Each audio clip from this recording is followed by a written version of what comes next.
Ada asap, ada api. Api membesar, ada pemadam kebakaran. Ya, kita pastinya mengenal dengan satuan penakluk si jago merah ini. Faktanya nggak cuma urusan api, pemadam kebakaran juga melayani dan membantu menyelesaikan berbagai problem masyarakat. Termasuk ikut serta menangani proses pemakaman jenazah Muhammad Fajri, pria berbobot 300 kg yang sempat viral di TPU Menteng Pulo II, Jakarta Selatan. Saking beratnya bobot Fajri, 10 personel damkar diturunkan ke pemakaman dengan alat bantu forklift. Pemakaman akhirnya selesai setelah 1 jam. Gak cuma jago memadamkan api saja ya para petugas damkar ini. Dan ternyata banyak juga loh wanita yang tertarik berprofesi sebagai pemadam kebakaran. Duh, bahaya kan? Kalau setahu saya sih ya, kalau tugas damkar wanita itu tugasnya untuk kayak wanita, anak-anak gitu, kayak bencana anak-anak gitu nanti iya psikologis sih. Kalau spesifik untuk wanitanya aku kurang tahu, cuma paling mungkin sama-sama aja deh sama yang pria, tapi mungkin lebih yang ringan-ringan gitu mungkin ya. Apa di ketinggian itu mungkin kayaknya biasanya aku lebih sering ngeliat yang laki-laki sih. Jadi mungkin kalau yang wanita mungkin di bawah-bawah gitu. Satuan pemadam kebakaran terbentuk pertama kalinya di masa Romawi kuno, sekitar abad pertama sebelum Masehi. Penggagasnya adalah Marcus Licinius Crassus, seorang jenderal dan politisi Romawi. Dengan kekuatan 500 orang prajurit yang dimilikinya, ia membantu memadamkan api dengan imbalan uang. Tapi jika warga menolak membayar, maka Crassus akan membiarkan rumah atau bangunan apapun terbakar habis jadi abu. Sementara pemadam kebakaran pertama di Indonesia didirikan di masa kolonial, disebut dengan De Brandweer, pertama di Surabaya, kemudian di Batavia sekitar tahun 1873. Nah, di dalam masyarakat itu sudah ada namanya kota praja ya, pemerintahan kota praja atau Gemeente. Nah, di dalam Gemeente salah satu unitnya adalah tadi selain masalah ngurus tentang kuburan, pasar, satu kerjaan penting dari Gemeente adalah mengatasi kebakaran ya, namanya Brandweer. Tercetusnya pembentukan damkar saat itu bermula dari tragedi kebakaran besar yang terjadi di kampung Kramat Kuitang pada tahun 1873. Saking dahsyatnya musibah tersebut, pemerintah kota Batavia tidak sanggup untuk mengatasinya. Sayangnya jumlah korban pada peristiwa kebakaran tidak tercatat dan menimbulkan sejumlah besar kerugian materi bagi masyarakat saat itu. Untuk masa itu ya besar sekali ya, artinya kampung-kampung di sekitar itu, dan itu juga kan berdekatan dengan pemukiman Eropa juga ya, bahaya juga untuk kementengnya gitu ya. Jadi preventif sebenarnya untuk dikembangkan sebagai titik tolak ya. Petugas De Brandweer didominasi orang Belanda profesional. Meski pada awalnya belum punya anggota tetap. Barulah setelah kebakaran besar di Kramat Kuitang tahun 1913, personil De Brandweer digarap lebih serius. Keberadaan De Brandweer terbukti mampu memberikan pertolongan pertama saat terjadi kebakaran. Sebagai wujud rasa terima kasih, masyarakat Betawi memberikan penghargaan berupa prasasti tanda peringatan De Brandweer Batavia yang berangkat tahun 1919-1929. Ketika Jepang berkuasa, De Brandweer berganti nama menjadi Shobotai. Pasca kemerdekaan, pasukan pemadam kebakaran ditetapkan sebagai barisan pemadam kebakaran. Lain dulu, lain sekarang. Petugas damkar kini bak bertransformasi layaknya superhero yang selalu siap siaga membantu apapun kesulitan masyarakat. Menyembuhkan kesurupan, evakuasi bola voli dari saluran air, sampai melepas cincin yang tersangkut di jari balita. Nah, Mas Danang, kalau warga Indonesia tahu, kan tugas utama pemadam kebakaran itu tentunya untuk memadamkan api ya. Tapi semakin ke sini, damkar tuh dikenal bisa melayani semua laporan masyarakat yang ada. Itu pertamanya kayak gimana sih, Mas?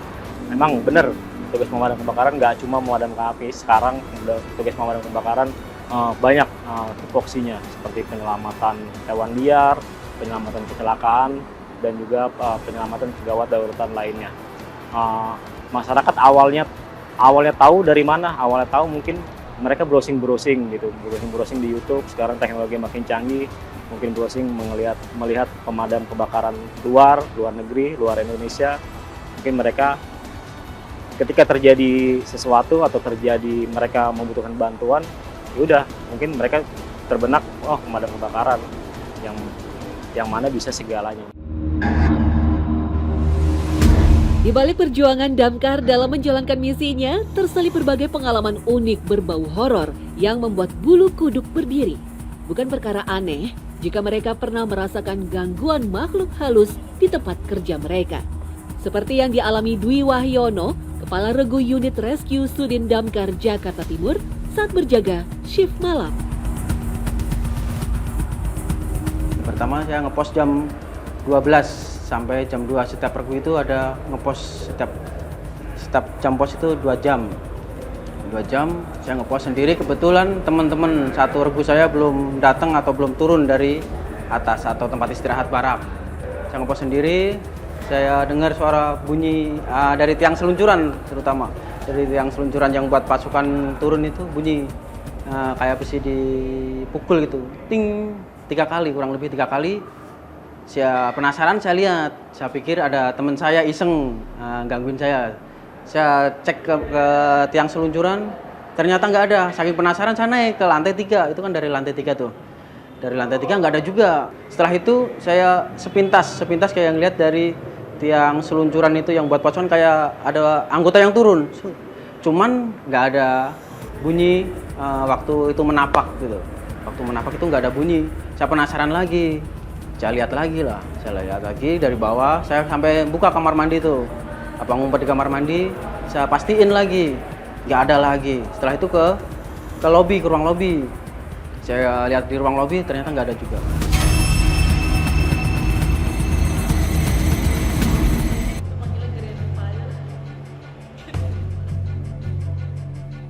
Sementara saat bertugas ke lapangan, mengevakuasi mobil yang tercebur ke sungai, Dwi juga sempat merasakan kejadian dramatis. Ia hampir saja kehilangan nyawa rekan kerjanya di dalam sungai. Suatu kejadian di Kalimalang pukul 3 pagi, ada laporan dari masyarakat ada mobil tercebur ke Kalimalang. Di situ ada korban 3 orang, yang pertama supirnya, yang kedua ibunya, yang ketiga anaknya. Posisi malam kita langsung respon ke TKP, kita menggunakan namanya alat scuba. Saya sama rekan saya Mas Danang, kita coba turun. Saya ngeliat ada kejanggalan di gelembung airnya itu, kejanggalannya berbeda. Kalau napas biasa kan hanya sepintas itu sering dan ngasih kode, pakai tali kan kode, wah darurat nih, langsung saya tarik. Kebetulan dia baru nongol, kepalanya udah penuh di dalam itu, udah penuh air. Langsung saya buka dengan cepat. Alhamdulillah Mas Danang terselamatkan. Sejak itulah itu solidaritas sesama teman semakin kuat. Selama bertahun-tahun, kemampuan pemadam kebakaran Indonesia telah berkembang dengan pesat, dengan metode baru dan penggunaan alat-alat keselamatan modern.